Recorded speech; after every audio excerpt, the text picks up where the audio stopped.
শুভ রথযাত্রা প্রিয় বন্ধুগণ, সবাই কেমন আছো? আশা করি সবাই ভালো আছো আর আমিও খুব ভালো আছি। আজকে রথের দিন আমাদের বাড়িতে সত্যনারায়ণ পুজো হয়েছে। এখানে আমাদের পুজোর হোম করা হচ্ছে। দিদি আর মা উপোস ছিল, আমি তো উপোস থাকতে পারিনি কারণ আমার শরীরটা একটু অসুস্থ, তার জন্য আর উপোস থাকিনি। আর অন্যদিকে আবার সবার জন্য লুচি করা হচ্ছে, প্রসাদে দেওয়া হবে বলে।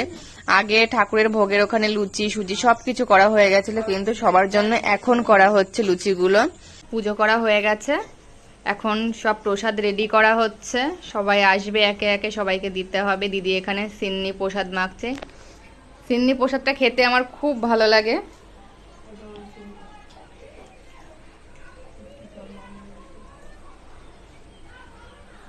চলো বন্ধুরা, আজকে সবাইকে টাটা। সবাই আশীর্বাদ করো, সবকিছু শুভ হোক, মঙ্গল হোক, আর সবার যেন মঙ্গল হয় এই কামনা করি। টাটা সবাইকে।